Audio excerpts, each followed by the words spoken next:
예, 두 번째 시간 들어갑니다. 내가 곧 성령에 감동되었더니 보라, 하늘에 보좌를 베풀었고 그 보좌 위에 앉으시니가 있는데 앉으시니의 모양이 벽옥과 홍보석 같고 또 무지개가 있어 보좌에 들렸는데 그 모양이 독보석 같더라. 이제 구속을 이루시고 부활하셨을 때의 그 모양은 전혀 다른 모양이었어요. 그런데 이제 복음서에서는 아무라도 희귀할 수 없는 그 흰 옷을 입은 빛으로 나타났죠. 그런데 계시록에서는 보석의 모양이었어요. 그리고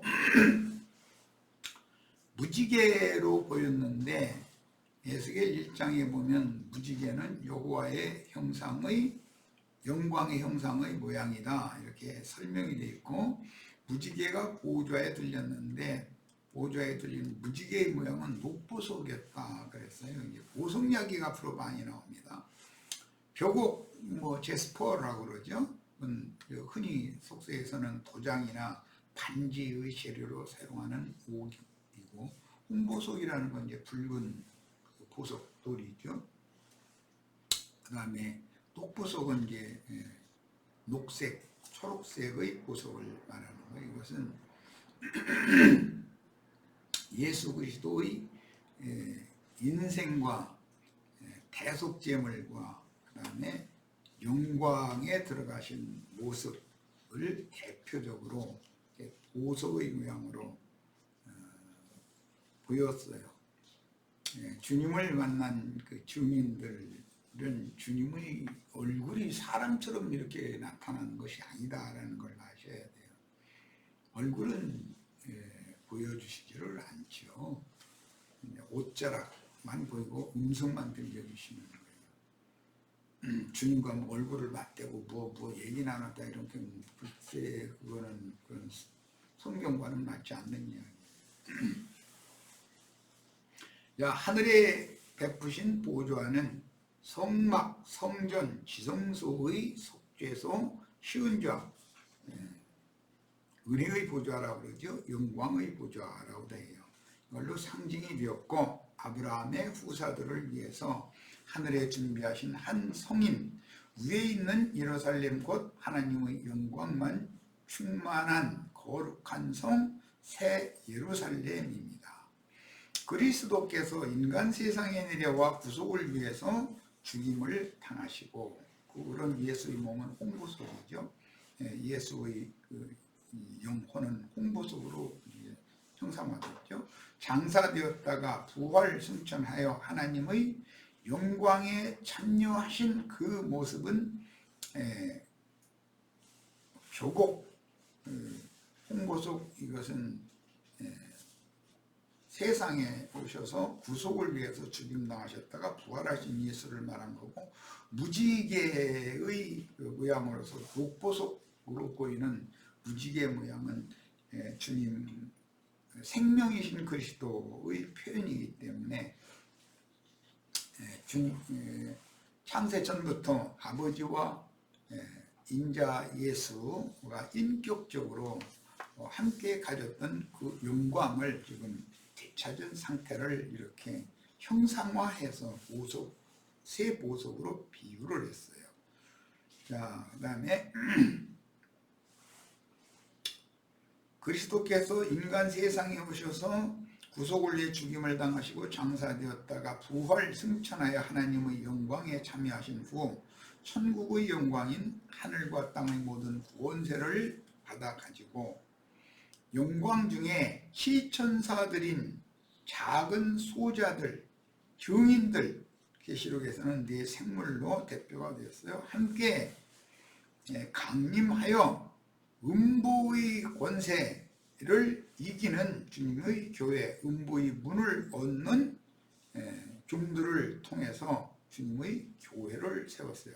주님의 교회는 음부의 권세를 이기는 교회여야 되는 거예요. 그럼 음부의 권세, 음부의 문이라는 것은 사실은 지옥사자들에게 그들이 이상과 계시를 받았다고 해서 설교하는 것들이 전부 그게 음부의 문이고 음부의 권세인 것이죠. 도적같이 재림하여 모든 민족을 그 앞에 모으고 제자들에게 이스라엘 12지파를 판단하는 구원의를 주셨고, 이건 굉장히 지금 난해한 문제인데, 그 영이 되신 주님이 제자들에게 비밀스럽게 임하셔가지고 절기율법을 실현하게 하기 위해서 하나님을 믿는다 하는 각 처소들에서 모든 민족들이 흩어져 살던 이스라엘 사람들이나 이방인들, 하나님을 믿는 이방인들을 예루살렘 신전 앞에 다 둘러모아서 사도들을 통해서 복음 말씀을 전하게 하시면 두 부류가 나오게 돼 있어요. 누구는 형제들아 그리하면 우리가 어떻게 해야 구원을 얻을 것이냐고 회개하고 돌이키는 무리가 있고, 어떤 사람들은 대낮부터 술에 취해가지고 그런 쓸데없는 소리를 한다 이러면서 박해하고 매질하고 가두고 그런 일을 하는 자들로 갈라지게 돼요. 이것을 오른편 양과 왼편 염소를 분별한다 이렇게 표현을 해요. 모든 민족을 주님 앞에 모은다라는 말은 절기 제사를 실현한다 그런 뜻이에요. 자, 이 말에 대해서 이해가 있기를 바랍니다. 이스라엘 12지파를 판단하는 권위를 2000년 전에 베드로와 11 사도들에게 주었어요. 그래서 우리가 하나님의 말씀을 듣는 것보다 너희 사람의 말을 듣는 것을 더 중요하게 여겨서야 되겠느냐 이렇게 말을 했어요. 그래하면서 오히려 자신들을 박해를 하는 자들을 판단을 했어요. 그리고 우리는 하나님의 말씀을 너희가 아무리 박해를 해도 전하지 않을 수 없다 하면서 이적 기사를 행해가면서 복음을 전했어요. 복음을 받아들인 사람은 오른편 양들이 되는 것이고, 그렇게 복음을 대적하는 자들은 왼편의 염소들이 되는 거였어요. 이 일이 교회 시대를 종결하고 새 시대가 이루어질 때도 또 한 번 똑같이 일어난다. 이게 절기율법이라는 것이 성취되는 때가 온다 이런 거예요. 오는 세상에 다시 오셔서, 그러니까 똑같은 일을 2000년 전에 있었던 일이 또 일어난다는 거예요. 보좌들에 앉아서 오른편 양과 왼편 염소를 분별하실 재판석이요 그리고 심판 때인 절기제사를 완성하실 것이다. 마태복음 25장 31절 이하의 몇 절 읽고 오겠습니다. 마태복음 25장 다 같이 돌아갑니다.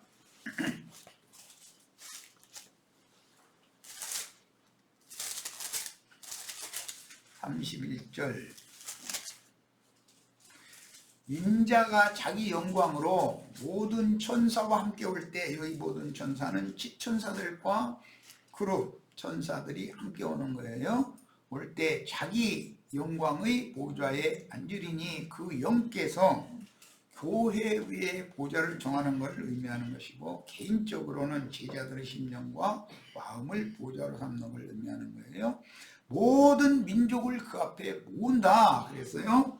야, 모든 민족을 어떻게 그 영이신 주님 앞에 모을 것인가? 이것은 오순절 절기 때 절기를 지키러 각 모든 민족들에게 흩어져 살던 믿는다 하는 사람들을 절기를 지키러 모이게 되는 거예요. 그러니까 기독교계 사람들이 자신들의 회당이나 소위 말하는 성전이라고 하는 곳에 다 모이는 그곳에 증인들을 보내가지고 거기서 전도를 하게 하시는 때가 온다 그런 말이에요. 거기서 받아들이는 사람은 오는 세상의 오른편 양이 될 것이고, 거부하고 박해하는 사람들은 염소가 되는 거예요. 이것에 대해서 이해가 있어야 되고, 28장으로 가겠습니다. 마태복음 28장 설명을 조금 첨언하기 위하여 그래요. 19절 20절 읽겠습니다. 그러므로 너희는 가서 제자들을 파송하는 말씀에 성령께서 모든 민족을 제자로 삼아 그랬어요. 여기 모든 민족을 이라고 한 이 말씀이 다른 데서는 땅끝까지라고도 표현을 했는데, 사도행전에서는 우리는 다 어느 곳에서 이렇게 천하 만민이 다 그곳에 모였다. 모든 곳에 살던 사람들이 다 모인 거예요. 그렇게 만드신다는 걸 이해를 꼭 하시기를 바라요. 하나님의 말씀은 반드시, 예언의 말씀은 역사상으로 이와 같이 성취될 것이다. 이것이 입맞은 이스라엘 12지파를 통해서 새 시대를 시작할 때 반드시 또 한 번 이루어진다.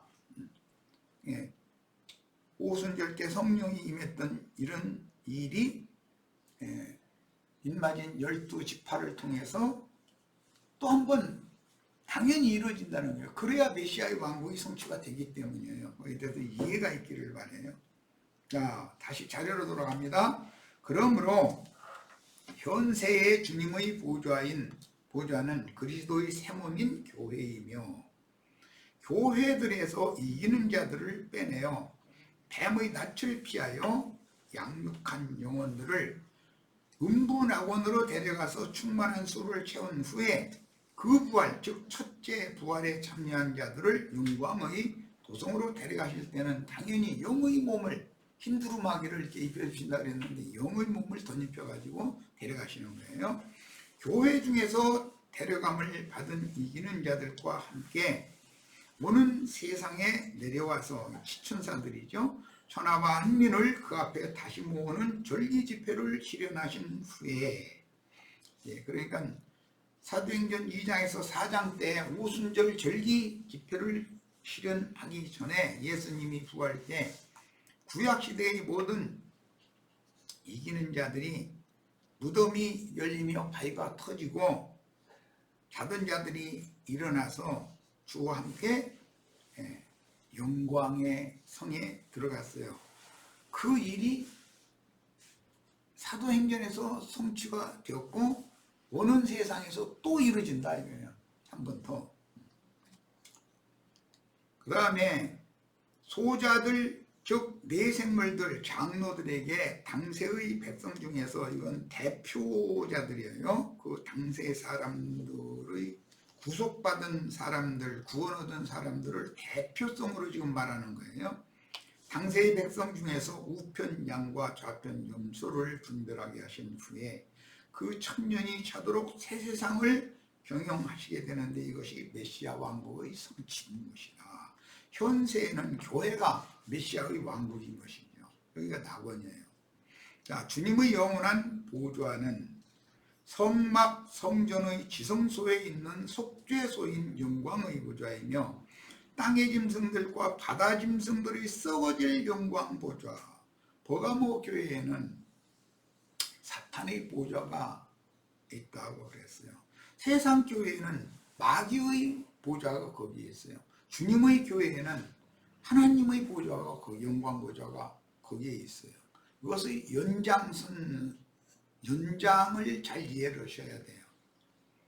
디모데후서 3장 16절로 17절, 모든 성경은 하나님의 감동으로 된 것으로 교훈과 책망과 바르게 함과 의로 교육하기에 유익하니, 이는 하나님의 사람으로 온전케 하며 모든 선한 일을 행하기에 온전케 하려 하니라. 여기 의로 교육하는 얘기와 선한 일 얘기가 나왔는데, 이것은 하나님의 의는 믿음으로 행하는 사람이 되게 하는 것을 말하는 거예요.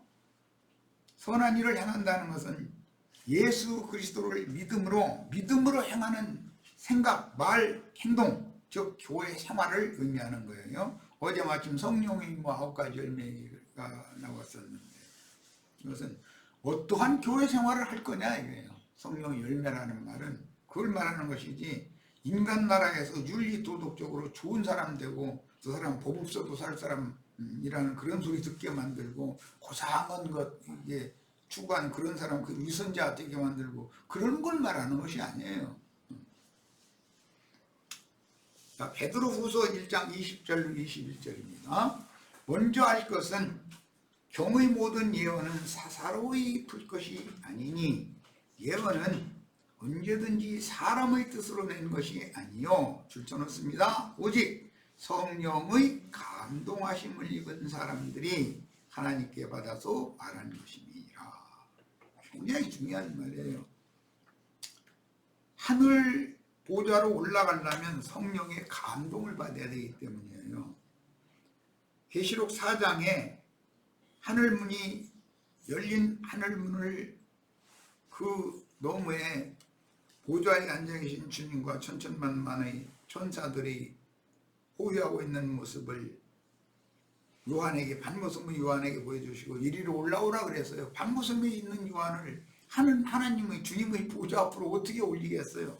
내가 곧 성령에 감동하였더니 보좌에 올라가게 됐다는 거예요. 그러니까 성령께 감동을 받은 영이라는 이 말이 얼마나 중요한지를 알아야 된다는 거예요. 지난 시간에 승천이라고 하는 것은 기독교계가 지금 고대하고 있는 것처럼 물질 공간의 이동을 말하는 것이 아니다. 우리가 육신의 몸을 벗고 호련히 뭐 변화돼서 북극성 뭐 북두칠성 어디로 뭐 가고 이런 얘기하는 것은 그럼 말도 같지 않은 소리 하는 거예요. 북극성이라고 하는 것은 가장 높은 저소를 상징하는 것이고 거기는 하나님의 우주 창조를 시작할 때 거기에서 시작해서 거기서 마친다라는 그런 개념인 것인데 그것은 비유다. 가장 높은 분은 하나님 자신이죠. 하나님의 보좌가 있는 것이 북극성인 것이지 어디가 북극성이겠어요. 사람이 생각이 배웠다는 사람들이 그렇게 생각이 모자라 가지고야 참 이런 말 하는 나보고 그 사람 참 이상한 사람이라고 그럴지 모르지만 내가 보기에는 해석교계에 이상과 계시가 없는 것은 성령의 감동하심을 입지 못한 많은 사람들이 신학교리를 가지고 그 배운 걸 가지고서 강대상에서 설교를 하다 보니까 자신도 죽고 다 다른 영혼들을 망하게 만드는 거잖아요. 지금 지옥사자로서 지옥문을 열고서 그걸로 불러들이고 있는 거잖아요. 그게 얼마나 안타까워요. 열왕기하 2장 9절 엘리야의 승천 때를 말하는 거예요. 건너에 엘리야가 엘리사에게 이르되 나를 네게서 데려감을 당하기 전에 내가 네게 어떻게 할지를 구하라. 스승이 제자에게 그걸 지금 말씀하는 거예요. 엘리사는 엘리야의 영과 능력을 받게 되는 얘기다 이 말이에요. 이 일이 후에 세례 요한은 엘리야의 영과 능력으로 보냄 받았잖아요. 계시록의 두 증인은 엘리야와 모세와 엘리야의 영과 능력으로 그 땅을 치고 그 대적자들을 다 치고 뭐 하늘문을 막 닫아서 비가 내리지 못하게도 하고 뭐 이렇게 한다는 거예요. 모세가 애굽 땅 치고 뭐 한 것을 두 증인이 그대로잖아요. 엘리야가 하늘문 닫아서 비가 내려오지 않게 했던 것을 두 증인들이 그대로잖아요. 모세와 엘리야는 이미 예수님이 세 제자를 데리고 그 높은 산에 올라가서 그분이 왕국을 가지고 그분의 왕권을 가지고 그분의 왕국으로 임하실 때의 영광스러운 모습을 보여주실 때 모세와 엘리야가 주님과 함께 있었던 것을 이미 보여줬어요. 항상 매 세대마다 주께서 보내신 증인들은 모세의 영과 엘리야의 영과 능력을 받아가지고 말씀을 전하게 돼 있는 거다라는 걸 꼭 이해를 하셔야 돼요. 말씀이 철장 권세잖아요. 말씀으로 육에 속한 옛사람의 육적 자아를 철장 후에 쳐버리면 가루가 돼가지고 다 흩어져 버리잖아요. 옛사람이 날려보내버리고 그때 위로부터 하늘문이 열려가지고 하늘의 하나님 참 빛이 그 사람 속에 임해서 새 사람을 창조하게 되는 거잖아요.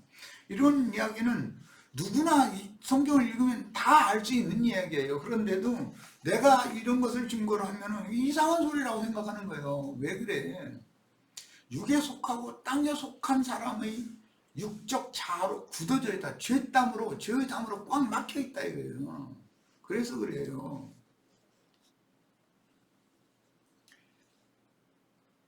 엘리사가 스승한테 대답하는 말이에요. 이르되 당신의 성령이 하시는 역사가 갑절이나 내게 있게 하소서. 그걸 구했다는 거예요.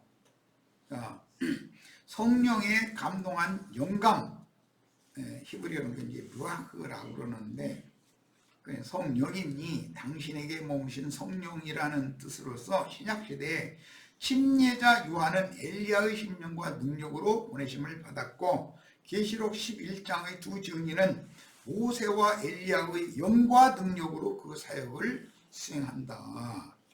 그러면 이건 매 세대마다 2000년 전에 그런 일이 계시록까지 다 있었으니까 매 세대마다 이런 역사가 일어나야 이방의 충만한 수가 채워질 거 아니겠어요? 순교자의 수도 채워질 거고. 자, 이제 계시록 4장 2절 이리로 올라오라 하시니까 내가 곧 성령에 감동하였더니 그랬어요. 하늘 보자 앞으로 올라가려면 어떻게 하면 돼요? 성령에 감동하면 되는 거예요. 육신의 몸은 밤무섬에 지금 귀암살이 하고 있어요. 이건 영의 일이잖아요.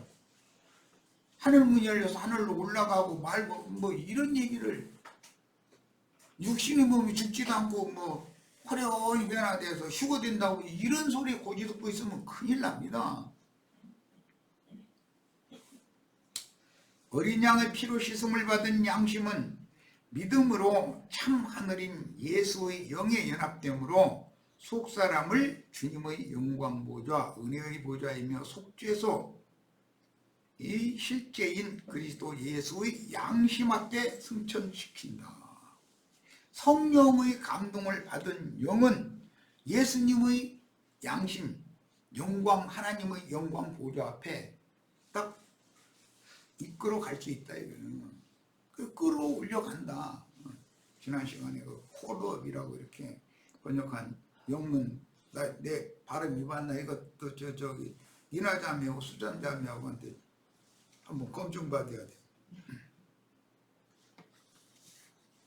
그렇게 번역을 했어요. 그런데 그걸 갑작스럽게 그렇게 예기치 않게 엘리야를 갑작스럽게 데려가잖아요. 그런 경우를 스네치도업이라고 그랬어요. 그 낚시꾼들이 이렇게 물어서 신호가 오면은 낚아채버리잖아요. 갑작스럽게 위에서 낚아챈다 그런 뜻이에요.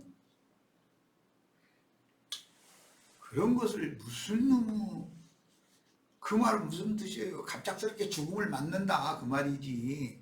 무슨 놈의 호련이 변화돼서 뭐 해오리 바람 타고 하늘로 막 올라간다 해갖고 뭐 하늘 맨날 쳐다보면 뭐예요? 예수님 하늘로 올라왔다 해가지고 창공 하늘만 쳐다보고 있는 지혜들 보고 왜 너희는 쓸데없이 하늘만 쳐다보고 있냐 그랬잖아요.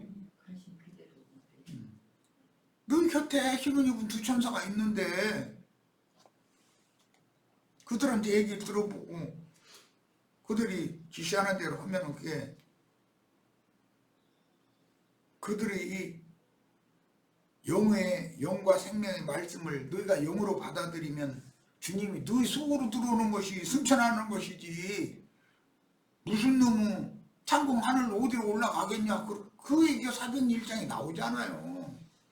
성경에 아무리 기록을 해놔도 그렇게 배운 것도 많고 똑똑한 사람들이 왜 이렇게 말귀 못 알아듣냐 좀 이상해. 그게 그 사람들은 나를 보고 이상한 사람이라고 할지 모르지만 나는 그분들 너무 안타까워요. 그리고 요한의 심령에 보이시고 영적 할례를 받은 영의 귀에 들려주신 하늘 보좌와 그 주위의 광경과 성령의 말씀들은 야곱과 이사야가 본 이상과 에스겔 선지자가 본 이상 그리고 바울이 성령에 감동한 영으로 셋째 하늘에 이끌려와서 보고 들은 그 이상과 동일한 이상이 오늘 반모성의 요한에게도 그대로 지금 응하고 있잖아요. 그럼 오늘 우리 형제 자매님들에게도 당연히 이 말씀이 응해야 될 거 아니에요. 큰 반석은 곧 구속을 이루기 위하여 죽임을 당하신 사람 예수요 보배로운 산돌은 부활하신 그 그리스도인데 보석들 중에 특히 묘곡은 세상에 뭐 제스퍼라고 그러죠. 이제 도장 파는 보석이죠. 성령의 인이라는 건 묘곡에다가 새겨준다는 걸 알 수 있잖아요. 예수 안에 있는 생명의 풍성을 상징하고 홍보석은 예수 그리스도의 영혼을 속건제물로 하나님께 드린 그리스도의 피로 희생을 받아 하나님께 의로운 자라고 인정을 받게 해주는 보석이에요. 그렇게 인정을 받으면 홍보석이 다 되는 거예요. 보좌 주위에 둘린 무지개는 하나님의 구원과 심판에 관한 변할 수 없는 언약을 상징하며 보좌에 둘린 무지개 녹보석으로 보인 그것은 무지개가 녹보석 7가지 색깔로 보이는 것이지 녹보석으로 보이는 게 아니잖아요. 세상사의 얘기가 아니잖아요. 이걸 보면. 이것은 생명이 풍성한 생명의 언약이다. 무지개 약속. 노아의 때 무지개를 언약을 맺으셨잖아요. 주 하나님과 맺은 생명의 언약은 저주 아래에 있는 모든 인류에게 유일한 꿈, 소망이다. 하나님의 영광스러운 얼굴, 모습, 그분의 얼굴 앞에 우리가 나아가는 것이 인류의 모든 유일한 소망이잖아요. 그래서 최종적으로는 주와 함께 얼굴을 맞대고 보는 것을 우리가 추구하는 거예요. 그런데 이 생에 육신을 입고 있기 때문에 주님의 얼굴을 본 사람 하나도 없어요. 모세도 주님의 얼굴을 본 적 없어요.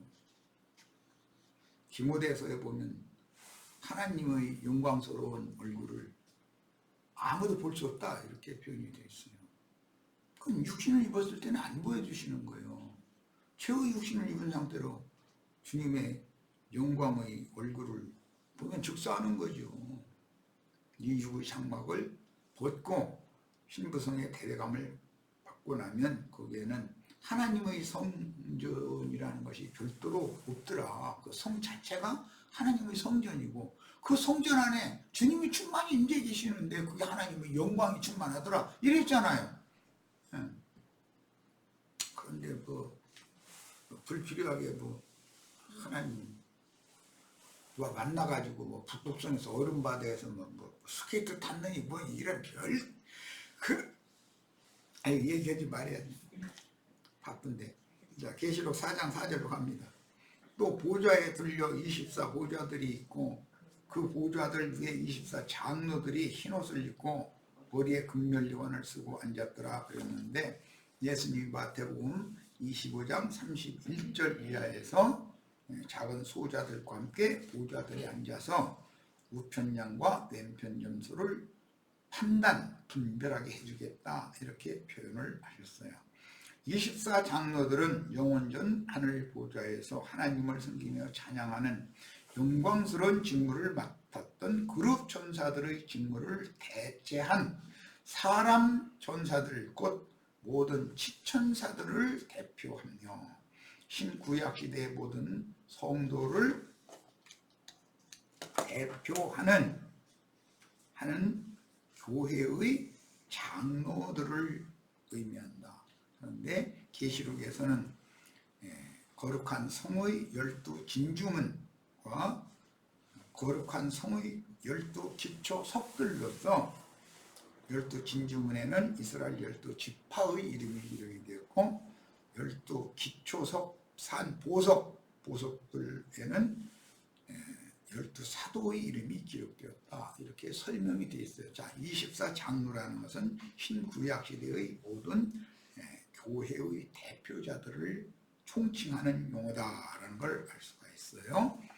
모세에게 보이신 성막과 제사법의 식양에서 대제사장은 대속죄일 제사 때 에봇 위에 흉패를 착용하는데 흉패의 두 견대에는 6지파씩 이름을 새긴 코마노 보석을 달고 가슴 주머니 부분에는 3지파씩 이름을 새긴 4줄의 보석을 금줄로 연결하여 12보석을 매단 흉패를 착용을 하는데, 그것은 이제 긴 옷이라고 하는 에봇에게 이렇게 딱 견고하게 금실로 해서 꿰매가지고 떨어지지 않게 해서 흉패를 착용하게 돼 있죠.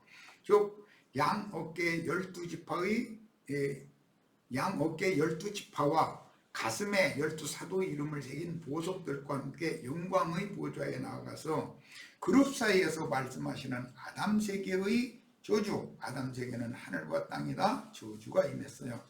저주를 전하여 복이 되게 하신 것은 아브라함 자손에게는 복의 근원은 하나님이고, 아브라함 자손에게는 이제 성령의 약속을 복으로 받게 하는 약속이 주어졌어요. 그래서 복이 되게 하신 하나님의 말씀을 받아가지고 저주를 끝내고 복으로 바꾸는 말씀을 받아가지고 나오는 거예요. 그게 속죄일 대사제의 제사인 거예요. 성막들에서 분향하던 성도들에게 두 손을 들어서 축도를 해줍니다. 그것을 재림이라고 그래요.